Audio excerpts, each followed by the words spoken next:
ప్రేమతో ప్రపంచాన్ని మార్చగల శక్తి సంగీతానికి ఉంది అని చాటి చెప్పిన గాయకుడు బాబ్ మార్లీ. అందుకే బాబ్ మార్లీ ఒక గాయకుడు మాత్రమే కాదు, శాంతికి స్వర్గం, ప్రపంచానికి సందేశం, మానవత్వానికి ప్రతీక. ఫిబ్రవరి 6, 1945 జమైకాలో 9 మైల్ గ్రామంలో రాబర్ట్ నెస్టా మార్లీగా జన్మించారు. అతని బాల్యం పేదరికం, సంక్షోభం, జాతి వివక్షత వంటి అనేక సమస్యలతో నిండిపోయింది. అయితే ఆ కష్టాలే అతనిలోని ఆత్మస్ఫూర్తిని పెంపొందించాయి.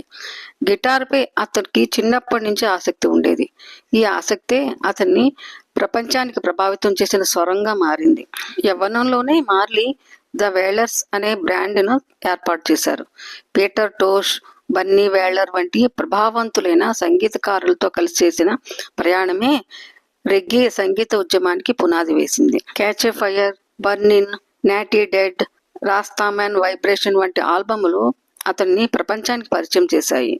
1977లో విడుదలైన ఎక్సోడస్ ఆల్బమ్ను టైమ్ మ్యాగజైన్ 20వ శతాబ్దపు గొప్ప ఆల్బమ్గా ప్రకటించింది. బాబ్ మార్లీ పాటలు కేవలం సంగీత వినోదం కోసం మాత్రమే కాదు, అవి సామాజిక చైతన్యం, శాంతి, మానవత్వం, ప్రేమ వంటి విలువలను ప్రపంచానికి చేరవేసిన సందేశాలు. No woman no cry, redemption song, buffalo soldier, one love, get up stand up వంటి పాటలు ప్రజల హృదయాలను తాకడమే కాకుండా ప్రపంచవ్యాప్తంగా సామాజిక ఉద్యమాలకు చైతన్యం నింపాయి. నల్లజాతి గౌరవం, ఆత్మవిశ్వాసం, మానవ సమానత్వం వంటి విషయాలు నిర్భయంగా తన పాటల్లో వ్యక్తపరిచారు. జమైకాలో జరుగుతున్న రాజకీయ హింసను తగ్గించడానికి 1978లో జరిగిన వన్ లవ్ పీస్ కాన్సర్ట్లో రాజకీయ ప్రత్యర్థులైన 2 నాయకుల చేతుల్ని కల్పించడం ద్వారా మార్లీ ప్రపంచానికి శాంతి ప్రతీకగా నిలిచారు. సంగీతం ద్వారా శాంతిని తీసుకురావడం ఎంత గొప్ప శక్తి అనేది ఆయన నిరూపించారు.